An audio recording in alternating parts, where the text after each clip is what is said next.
Amigos y amigas de Patria Grande.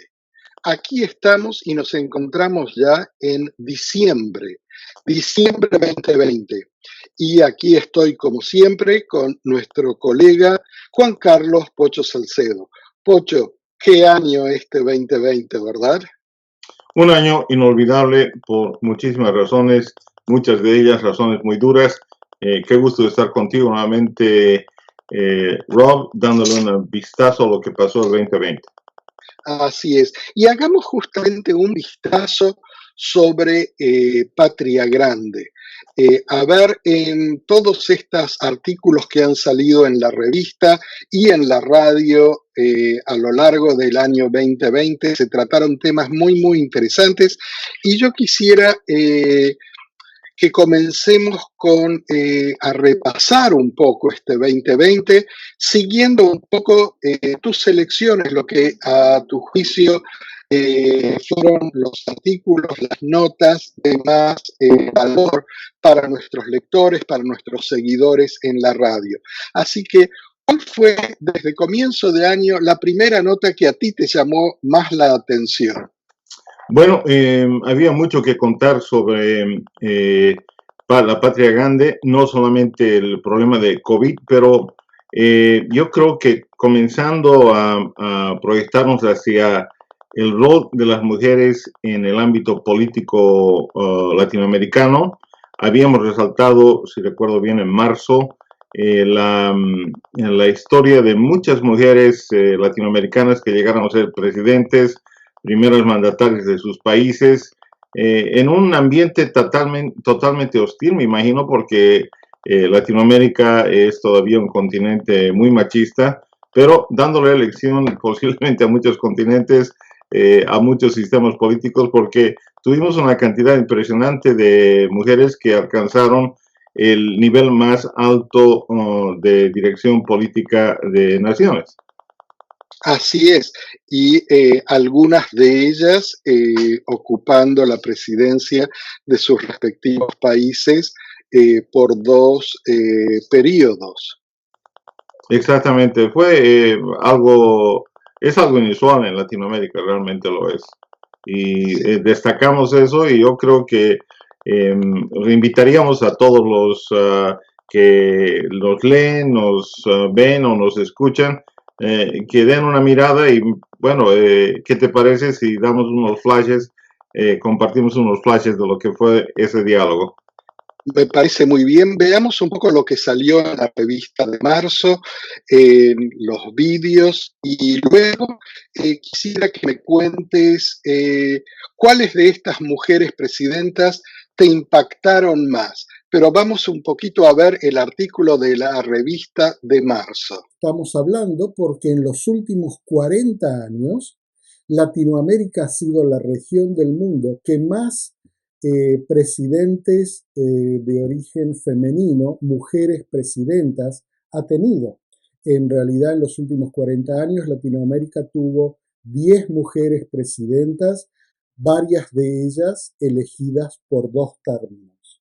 Es así. Y hay aquí históricamente, una combinación de varios aspectos. Existen presidentas que fueron elegidas por voto popular, presidentas que fueron elegidas en circunstancias dramáticas de las naciones que tuvieron que intervenir en un momento en que el país se desarmaba o los países se desarmaban, y otras que fueron elegidas por la popularidad de los esposos, ¿no? Entonces tenemos una variedad como existen entre los presidentes de sexo masculino, lo sabemos de todos los tipos. La primera mujer presidenta de Latinoamérica fue la argentina Isabel Martínez de Perón. Y sabemos muy bien que su vida estaba íntimamente atada a su marido, Juan Domingo Perón, quien fue presidente de Argentina por 3 periodos no consecutivos. Y ella, como la mujer de él, a la muerte de Juan Domingo Perón en su tercera presidencia, asume como presidenta de Argentina. Y digamos, en un orden relativamente cronológico, casi bajo las mismas circunstancias, existe una presidenta interina en Bolivia de nombre Lidia Gaylet Tejada. Lidia Gaylet Tejada es una presidenta de transición en un momento en que la democracia se establece en Bolivia y pero de una manera muy tenue. Y ella reemplaza al presidente Walter Guevara Arce y es derrocada por un golpe militar. La presidenta en Bolivia, la segunda presidenta en Bolivia, hoy en funciones desde el mes de noviembre del año pasado, Janine Áñez, También, en un gobierno también controversial y en un gobierno transitorio. Y en un gobierno transitorio hacia las elecciones nuevas en Bolivia. La tercera mujer latina presidenta fue Janet Rosenberg Jagan, presidenta de Guyana, que dirigió al país entre 1997 y 1999. Y hablamos de una de las presidentas que ha sido tal vez más conocida en este país, porque Estados Unidos tuvo muchísimo que hacer. Se trata de Violeta Chamorro, que fue la primera a llegar a ser presidenta de Nicaragua entre 1990 y 1997. Pero la historia continúa, y la historia continúa con Rosalía Arteaga, presidenta provisional del Ecuador. Fíjate, otra presidenta provisional. Seguimos con Mireya Elisa Moscoso Rodríguez, que es presidenta de Panamá, y en 1999 gana las elecciones presidenciales de Panamá, la convierte en la primera presidenta de su país. Esa no es una presidencia transitoria, y increíblemente es en ese tiempo, en esa época, que Panamá adquiere o recupera la soberanía sobre el Canal de Panamá. Y seguimos con Argentina nuevamente, porque en el año 2007 Cristina Fernández de Kirchner es elegida por el voto popular como presidenta de Argentina. Cristina Fernández de Kirchner era también senadora y congresista del Congreso de Argentina por muchos años antes de llegar a la presidencia, y estaba casada con Néstor Kirchner, quien también fue presidente de Argentina. Bueno, y volvemos a Centroamérica y hablamos de una persona, presidenta Laura Chinchilla de Costa Rica, que fungió primeramente como vicepresidenta por una gestión, y luego fue elegida presidenta en las elecciones presidenciales de Costa Rica en febrero del 2010, y en mayo de ese mismo año asume el cargo como presidenta, y ella fungió también por 4 años entre el 2010 y el 2014 como presidenta de Costa Rica.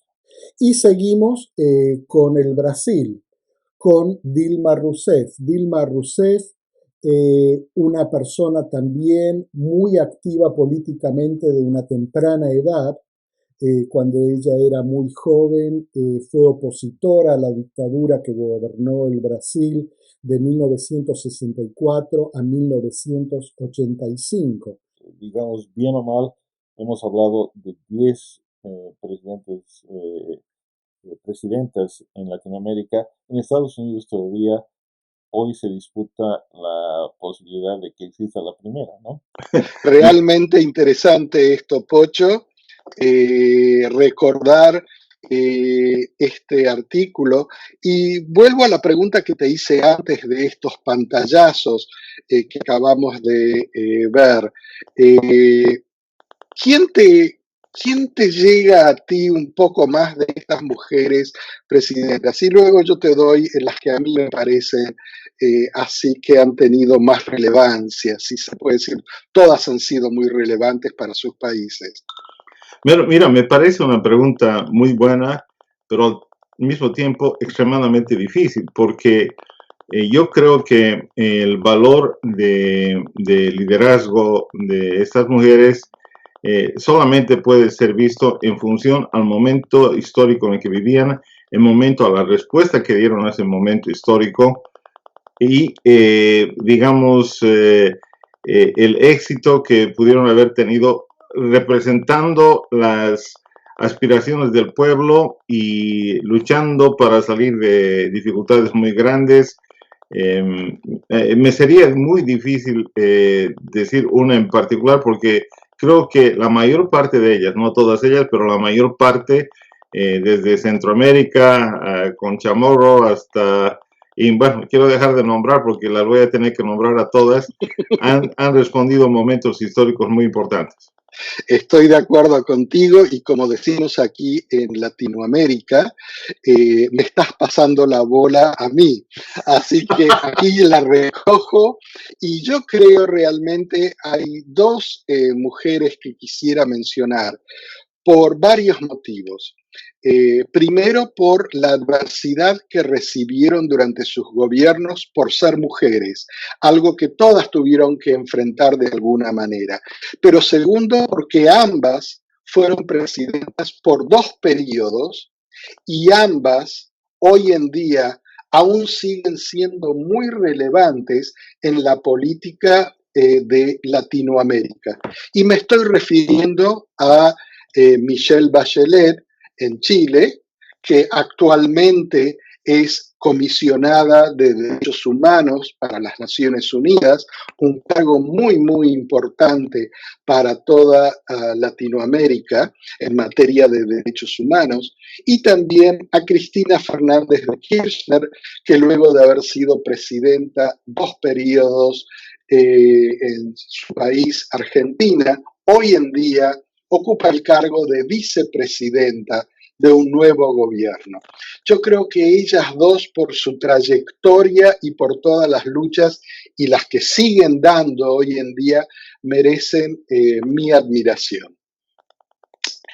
Bueno, pasemos a la siguiente nota o artículo en este año tan convulsionado que te llamó la atención. ¿Cuál es la siguiente?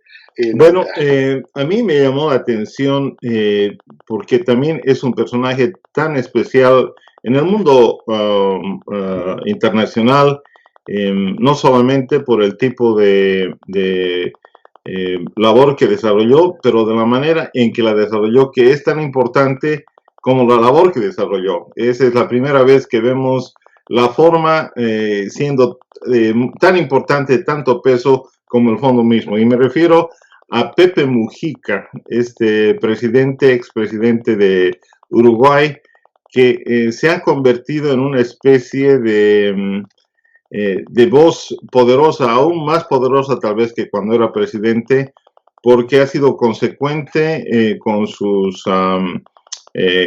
acciones y porque ha dado un giro muy especial a la presidencia de un país, a las tradiciones de un país, las ha quebrado todas para los primeros mandatarios y ahora sigue siendo relevante, ha sido relevante como presidente, ha sido relevante como senador de su país y últimamente renunció, pero Pepe Mujica, yo creo que ese programa que dedicamos a Pepe Mujica me gustó muchísimo por la profundidad del mismo, porque es un personaje especialísimo.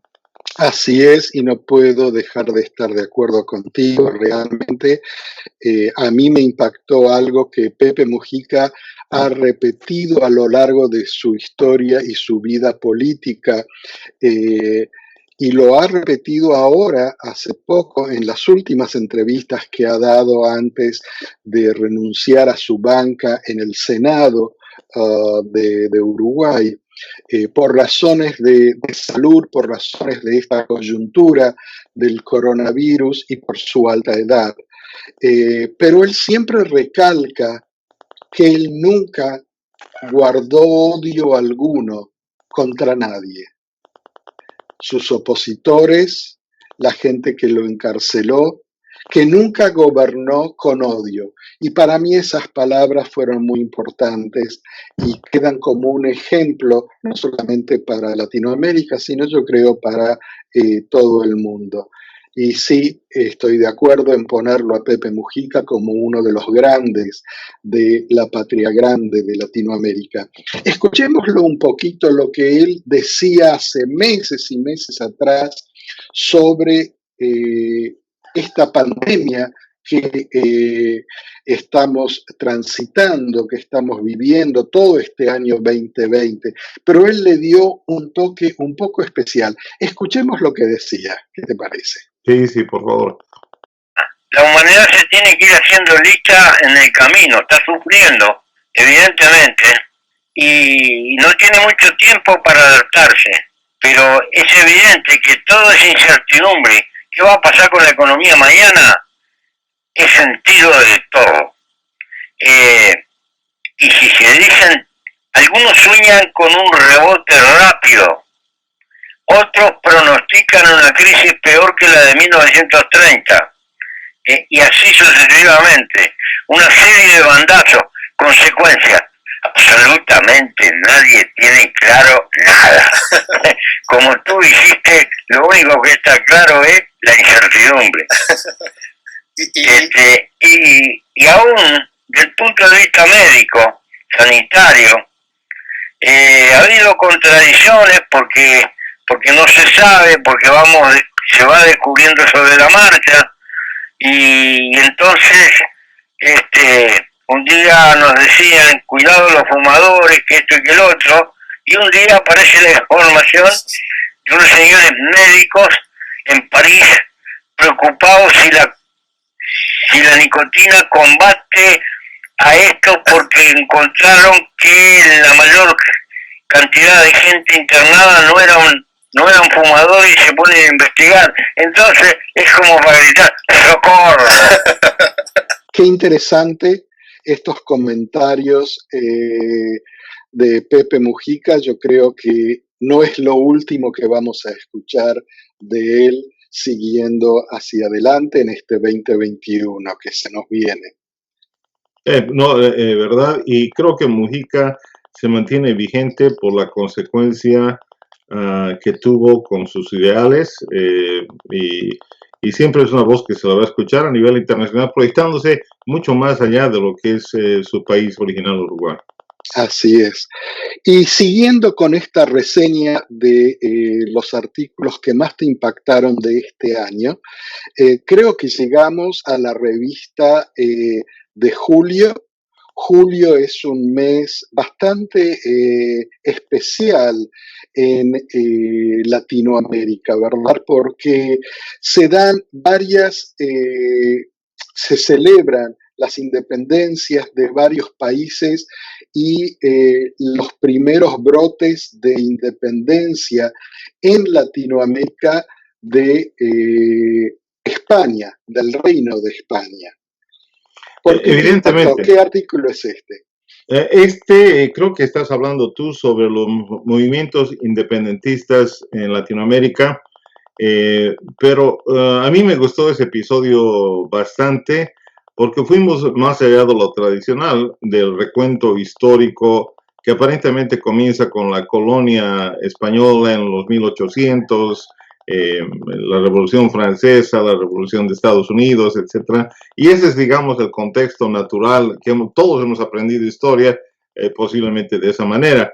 Pero me gustó que fuimos 2 siglos más atrás a las sublevaciones indígenas del siglo XVI, XVII, XVIII, Dios mío, y cómo comenzó esa llama. Y la otra parte que me encanta de este episodio es que vimos que existió una verdadera colaboración de personas patriotas que no tenían una etiqueta de un país, sino que tenían visión de un continente, y vemos a argentinos yendo al norte, a norteños de Venezuela, bolivianos yendo al sur, en fin, todos, la patria grande fue la patria grande en esa oportunidad. Todos se unieron para un objetivo principal, y eso recalcar me parece muy importante porque fue una época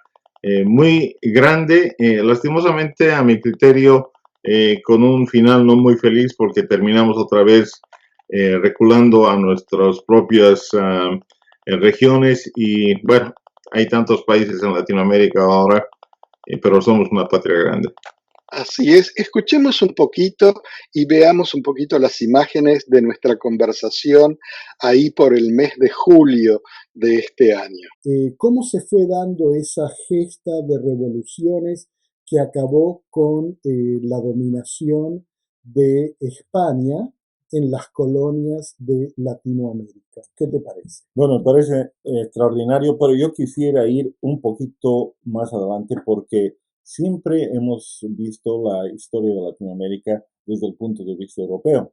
Y viendo desde el punto de vista europeo, generalmente comienza en los años 1800 y pico, pero en la realidad hemos visto en el pasado de que había movimientos indígenas muy poderosos que ya clamaban por libertad y dieron pasos muy importantes en esa senda.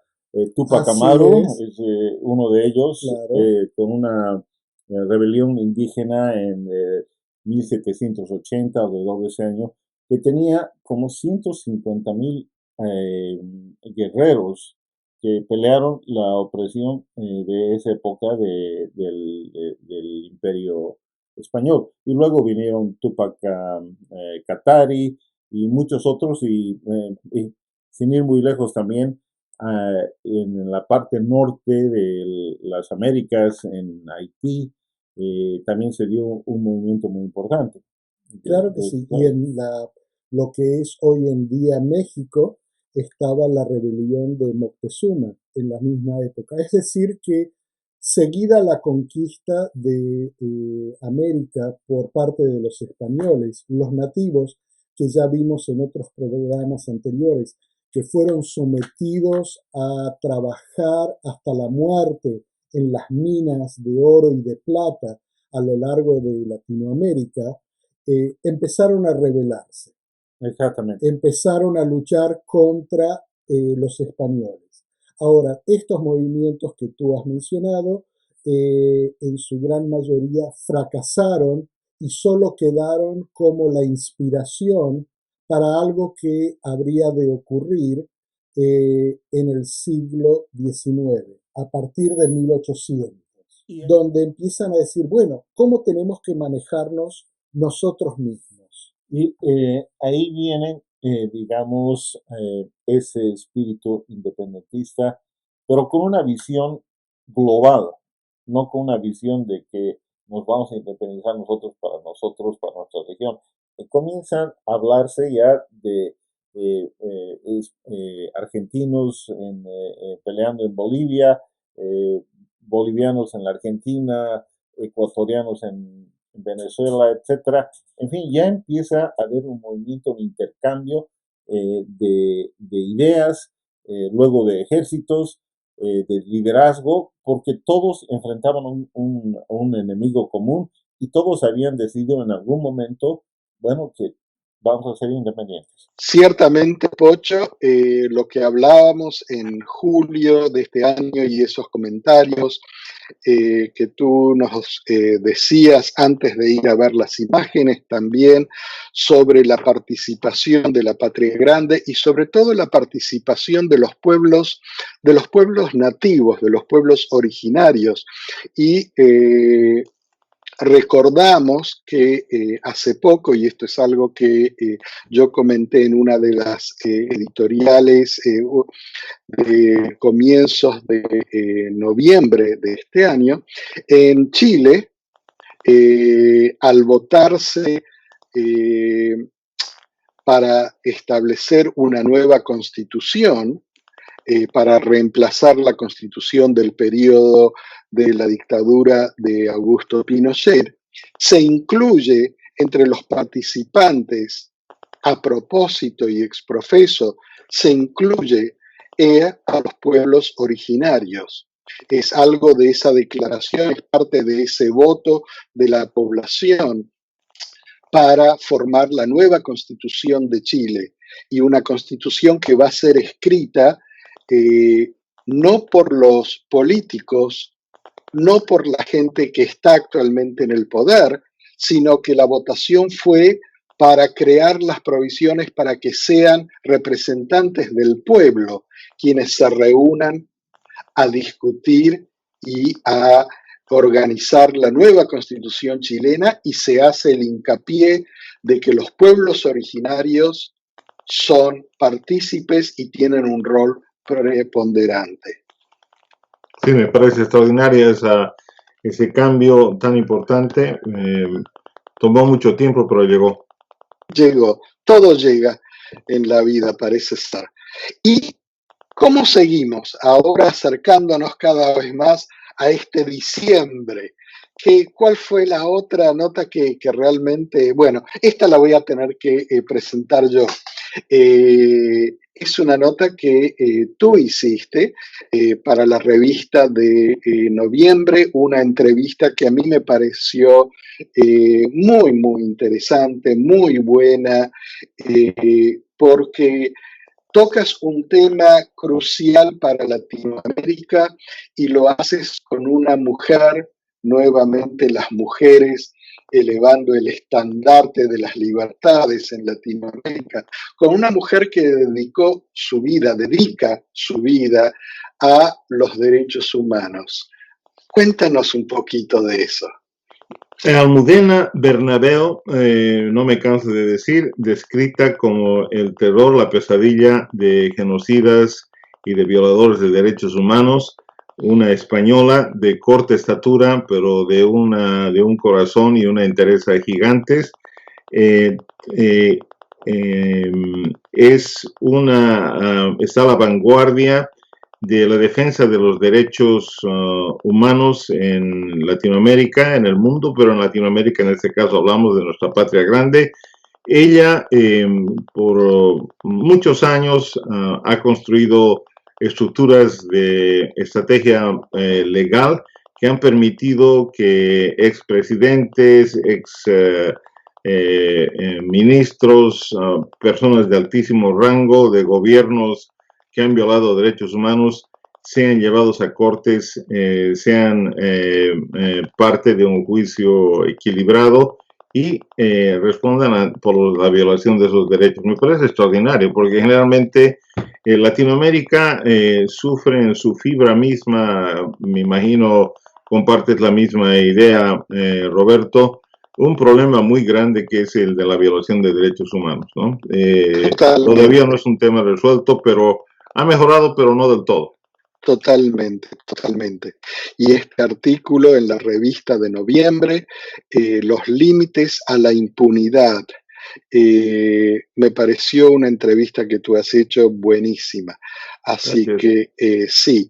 Y creo que estos son los las cuatro temas que tú has elegido como reseña así de este año tan caótico, tan lleno de vicisitudes.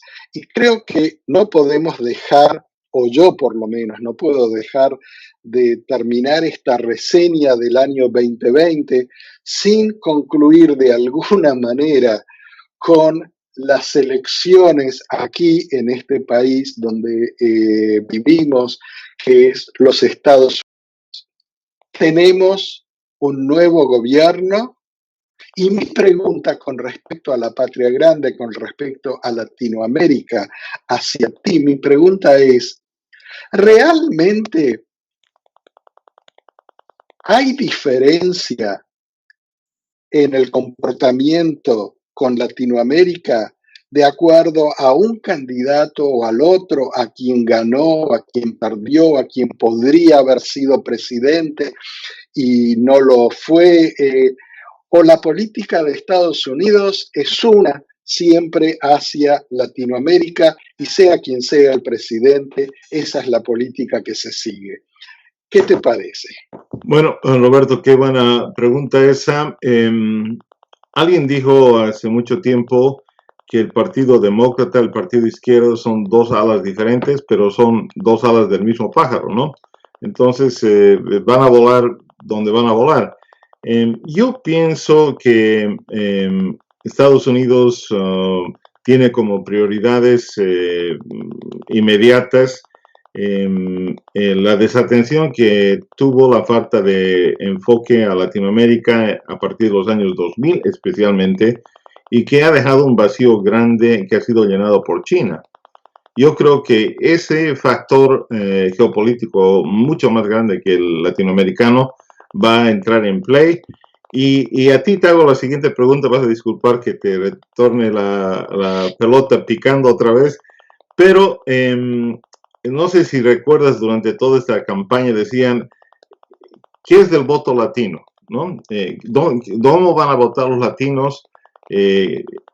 Y la respuesta, creo, la más acertada era que el voto latino no es monolítico, que cada grupo latino tiene su propia agenda, los puertorriqueños diferentes a los cubanos, los colombianos diferentes a los venezolanos, etcétera, ¿no?